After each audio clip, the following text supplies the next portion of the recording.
Hello, we are Team 29, and today we will be looking at how we can improve manufacturing operations in the pharmaceutical industry. Our journey will begin looking at why there's a need for improvement in the pharmaceutical industry. After, we will explain the current state, composed primarily of batch and continuous manufacturing. Then, we will propose a future state. Our solution will be threefold, and we will be drawing on tools and techniques from smart manufacturing, just-in-time manufacturing, and double exponential forecasting, also known as Taylor's method. We will then quantify the impact of our proposed solution, and then discuss ways we can improve it. At the very end, we will wrap up with key takeaways. Due to greater wealth distribution and better access to healthcare, the pharmaceutical industry has been growing. In Canada, medicinal spending forms the second largest of Canada's health expenditure after treatment costs and even outpaces hospital budgets and physician salaries. However, the industry is plagued by supply shortages, and according to the Drug Information Service at the University of Utah, the two largest identifiable root causes are deficiencies in the manufacturing process and supply and demand management.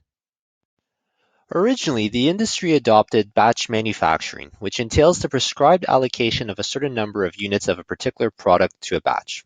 For example, 50 units of drug A could form a batch.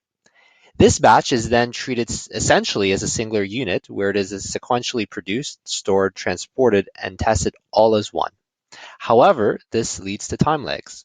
For example, the first unit of drug A might be ready to move forward in the process, but has to wait for the other 49 units to be produced. Also, there's deficiencies with quality control.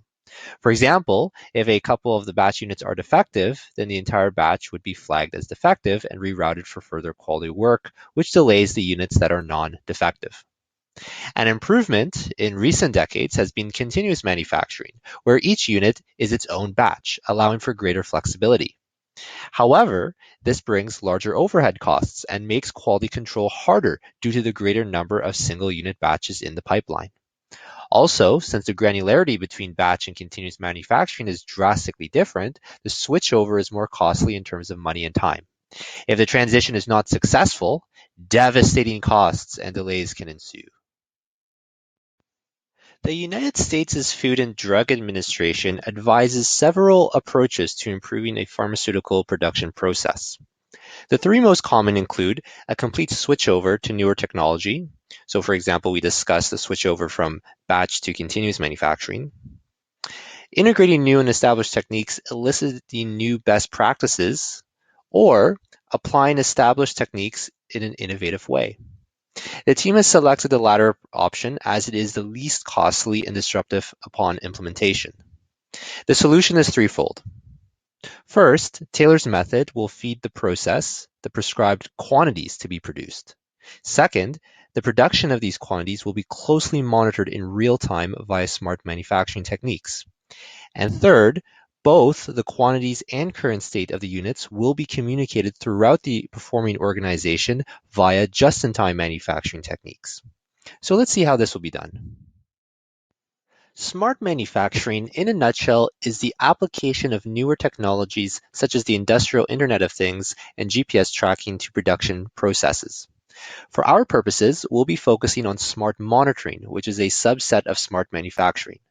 We want to use modern technology to help provide visibility on a production unit at every single stage of the process. Radio frequency identification, abbreviated to RFID, is a smart monitoring technique which provides a dual benefit.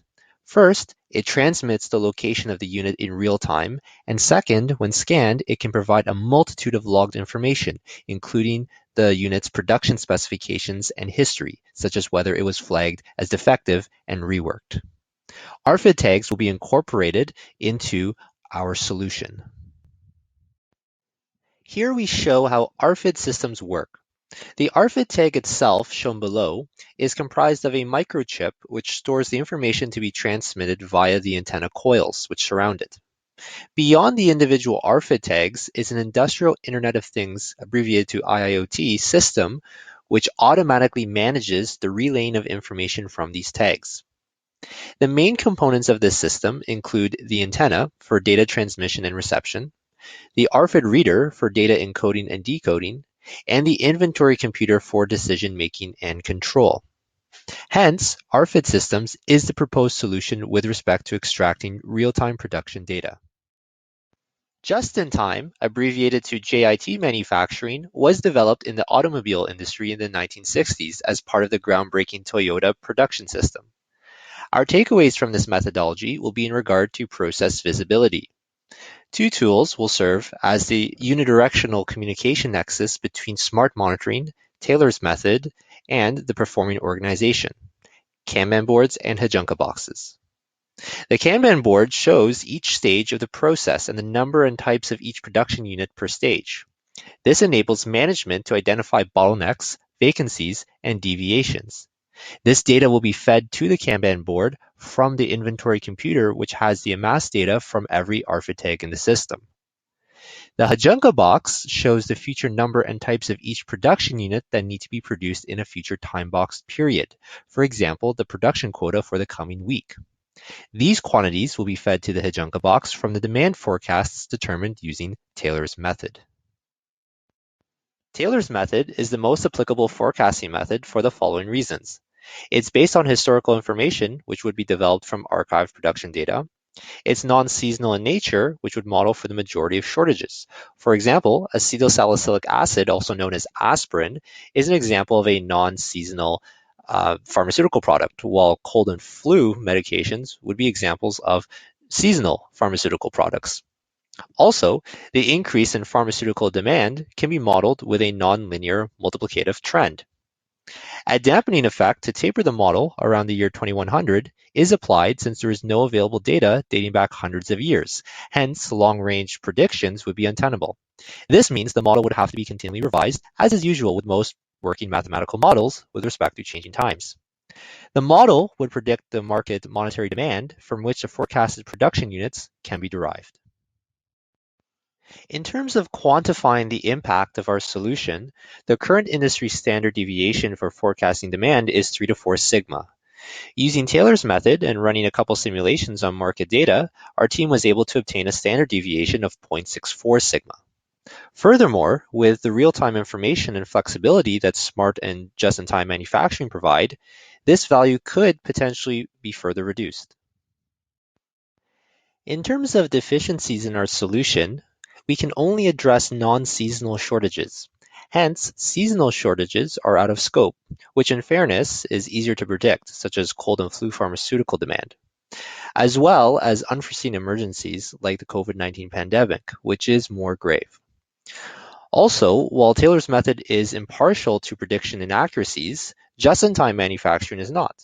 Hence, the Hajunka boxes may indicate starkly different quotas than reality in the event of a crisis, such as the COVID-19 pandemic.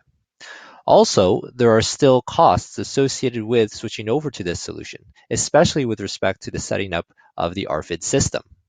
Future improvements would look to decrease such costs, for example, through reusable ARFID tags, as well as a revised mathematical model to better predict chaotic emergencies. In terms of other future work, the team can expand the model's capabilities by increasing the prediction accuracy through future data consumption, as well as enabling the model to consume larger data sets. Also, optimizing just-in-time and smart manufacturing to better customize them to the unique environment of each pharmaceutical company can be explored as well. In summary, trends in pharmaceutical shortages and current manufacturing methodologies were observed and analyzed from an industrial engineering perspective.